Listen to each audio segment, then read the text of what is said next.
Uma parceria geopolítica e uma parceria geoestratégica que permita aos Estados Unidos ter uma presença de maior importância em África. Sabemos que os Estados Unidos têm estado a perder para a China e a Rússia algum do território de influência que sempre foi reclamado pelas potências europeias ocidentais, desde a época da escravatura até a colonização e os dias de hoje. Então é basicamente isso. Agora, a questão fundamental não é o que é que os americanos querem em Angola. O que é que os angolanos querem para si próprios? Como é que a relação com os Estados Unidos da América pode beneficiar o bem comum em Angola? Estas são as questões que nós angolanos devemos perguntar. O que é que vimos com a visita de Joe Biden? Foi simbólica, foi histórica por ser o primeiro presidente americano a visitar Angola, mas para a população, para as questões internas, não tem qualquer relevância, excepto alguma legitimidade internacional para o presidente João Lourenço. E porquê? Porque nós temos um governo totalmente disfuncional, extremamente incompetente. Temos um presidente que não sabe governar e nós não podemos aproveitar melhor as parcerias internacionais porque não há um ambiente de negócios que permita sequer aos angolanos prosperarem, que permitam parcerias livres, uma economia livre. Temos uma economia política controlada pelo próprio presidente que determina quem dá os contratos de maior relevância ou não. Ou seja, acompanha este raciocínio de que Biden foi branquear a imagem de João Lourenço? Eu não diria branquear a imagem de João Lourenço por uma razão muito simples.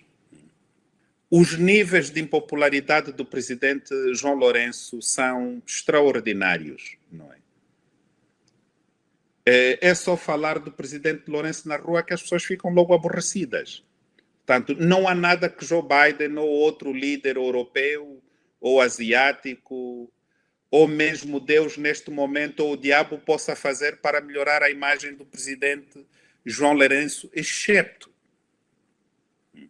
a boa governação. E João Lourenço tem capacidade para garantir a boa governação em Angola? Não. Portanto, não terá... não melhorará a sua imagem porque está a governar Angola, melhor, está a desgovernar Angola. Esta é a realidade. E as pessoas estão saturadas porque tinham alguma esperança que fim do reino de José Eduardo dos Santos de 38 anos, nós teríamos um presidente que ouvisse a sociedade e que procurasse servir a sociedade. Temos o mais do mesmo. A captura do Estado, níveis absurdos de corrupção no aparelho de Estado, uma administração pública que não funciona, não há reformas ao nível da administração pública, não há reformas ao nível do aparelho judicial e hoje o sistema judicial tornou-se no epicentro da corrupção e temos ouvido várias denúncias regularmente, então estamos numa situação pior. E isso desencanta os cidadãos que auguravam por um futuro melhor. Temos 5 milhões de crianças fora do sistema de ensino. Não me lembro de ter visto o Presidente da República visitar uma escola primária e a encorajar o setor da educação a estar mais presente, mais ativo, no sentido de garantir que aquele que é o direito fundamental das crianças, o acesso à educação e de qualidade, o acesso à saúde, sejam garantidos pela sua administração. Nada disto está a acontecer. Portanto, a visita de Joe Biden veio criar uma série de restrições em Luanda. Ficámos 2 dias sem trabalhar. Hoje, muitas pessoas também não apareceram para trabalhar, porque aproveitam a boleia. Mas fora disso, pouco ou nada os angolanos ganharão com esta visita. E mesmo quando Joe Biden fez anúncios de mais investimentos em Angola para combater a fome, dizendo até que Angola é o futuro? Angola é o futuro e depende de nós, mas nós não teremos futuro com o presidente João Lourenço a governar como está a governar, não é? Isso é para enterrar mais pessoas. A fome, com doenças e outros problemas. Angola terá futuro quando nós tivermos líderes engajados em melhorar o sistema de ensino, em garantir o desenvolvimento humano. E isso não se faz com promessas, faz com atos. Nós não temos uma reforma educativa séria há mais de 15 anos. Os materiais que são ensinados nas nossas escolas estão desatualizados. Então, estamos a ensinar o quê? Estamos a aprender o quê? Como é que podemos ter futuro assim? Agora, devemos lutar enquanto angolanos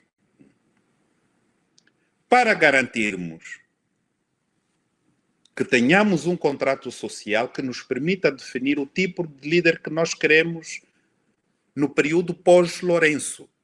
Devemos começar a pensar, porque em 2027 Lourenço sai do poder e é desejável que saia também do MPLA, porque pronto, são 10 anos, basta. E 10 anos em que não ajudou Angola a avançar. Não é? Criou entraves para Angola recuar. E estamos a falar de um presidente que elegeu como bandeira da sua governação o combate à corrupção em Angola. Sim, mas o seu próprio governo é corrupto. É uma contradição. Como é que podia combater a corrupção sem reformar o sistema judicial, que também é corrupto? O resultado não pode ser bom. E é o que nós estamos a ver hoje. E mais, não se combate a corrupção olhando apenas para o passado, enquanto os dirigentes atuais continuam a fazer das suas. Temos suspeitas, com provas bastantes, contra o presidente do Tribunal Supremo, a principal instituição do sistema judicial. Apresentaram-se várias queixas e o presidente veio publicamente defender o presidente do Tribunal Supremo. Temos ministros. Eu próprio apresentei queixas-crimes contra o ministro de Transportes por suspeitas de corrupção. Estes casos não são ouvidos, são casos atuais. Então está a combater que tipo de corrupção? Bom, seria melhor, e na verdade é isso que nós temos de distinguir. O presidente João Lourenço decidiu combater aqueles que eram próximos de José Eduardo dos Santos e não faziam parte das suas contas para a sua própria captura do Estado. E isto não é combate à corrupção. E como é que olha para a oposição à governação de João Lourenço? É a oposição que nós temos, é a oposição que o povo quer. Portanto, um pouco mais tenho a dizer sobre isso.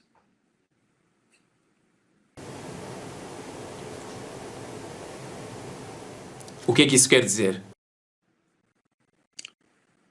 Os atos falam por si. Quais são os atos da oposição que, por exemplo, transmitem confiança aos cidadãos de que estão a lutar para que hajam mudanças efetivas no país? Tivemos a visita de Joe Biden. Quantos pronunciamentos tivemos da oposição sobre a realidade desta visita? E olhando já para o próximo ano, muitos dizem que Angola será palco de grandes manifestações de rua para contestar o regime de João Lourenço. Acha que Angola poderá ser o próximo Moçambique em termos de manifestações?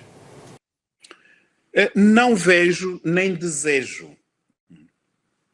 Nós tivemos muitos anos de guerra. A confusão não é desejável. A confusão é para os fracos.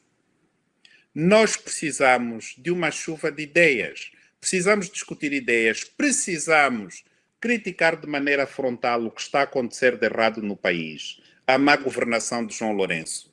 E precisamos encontrar soluções com todos os setores da vida nacional, quer do MPLA, da UNITA, dos partidos políticos, da sociedade civil, para definirmos um quadro em que nós possamos dar garantias de segurança àqueles que continuam a querer amarrar o país por conta dos seus interesses pessoais, para que libertemos os angolanos, para que as pessoas com a sua criatividade consigam contribuir para melhorar Angola. A ideia de que nós podemos seguir o caminho de Moçambique é sempre uma falsa ideia de imitação, de fraqueza de ideias. São realidades diferentes. Nós temos um histórico de extrema violência que em nada devemos repetir. Por quê? Porque não é nas ruas onde encontraremos a comida, é na produção. E como é que nós, com a nossa boca, e o angolano sabe falar, por exemplo, para fazer memes sobre a visita do Joe Biden, parecíamos todos comediantes de primeira água, não é? Primeira linha. Então, nós podemos conversar, podemos dialogar. Temos um presidente que não ouve, mas o país não é do presidente. O país é de todos nós. E é isso que nós temos que ter consciência. Havendo solidariedade, havendo propósito comum, havendo ideias congregadoras, é possível nós ultrapassarmos o presidente, porque também ele está a chegar no limite do seu mandato e terá mesmo de sair, porque é um mau governante. Não haverá legitimidade internacional que o mantenha aqui no poder em Angola. Ele terá de sair, porque nem os próprios militantes do MPLA o querem lá. Portanto, tenha que sair com garantias, não é, de que não lhe acontecerá o mesmo que ele fez ao José Eduardo dos Santos, que foi persegui-lo e perseguir a sua família em nome da justiça, uma justiça que até hoje não consegue garantir a sua imparcialidade, a sua isenção. E que, de facto, sirva ao país e siga as leis. Quer dizer, hoje os níveis, a forma como hoje trabalham nos tribunais, nível da procuradoria, é uma rebaldaria total. Sempre foi. Mas não havia a ideia de que a procuradoria ou os tribunais estavam a tentar fazer justiça em Angola. Serviam simplesmente o poder. Agora, o que é que João Lourenço fez? Colocou uma máscara no Poder Judicial. Quer dizer, não, o Poder Judicial está a combater a corrupção. Primeiro, não são os tribunais que combatem a corrupção. São as medidas que o próprio presidente devia ter tomado para estancar a corrupção no seio da administração pública e do seu governo. E não fez isso. Os tribunais julgam os casos que lhes chegam às mãos. E o sistema judicial tornou-se uma arma na posse do presidente para perseguir aqueles de quem ele não gosta. Mas é basicamente isso. E temos que falar isso de forma muito aberta. Agora, o caminho de Moçambique de manifestações, de confusão, isto é para os fracos, é a minha ideia. Moçambique é outra realidade, devemos respeitar o que está a passar. É uma sociedade civil muito mais organizada, muito mais eloquente. Há muito mais solidariedade social em Moçambique. E, enquanto angolanos, devemos prestar a nossa solidariedade aos irmãos moçambicanos para que encontrem o caminho da paz e da democracia e da liberdade para todos. Mas não podemos olhar para o exemplo de Moçambique e dizer, olha, vamos também fazer confusão em Angola. Isso nos trará comida. Mudará o sistema político. O regime, não. Se é para mudar com ideias, vamos fazê-lo.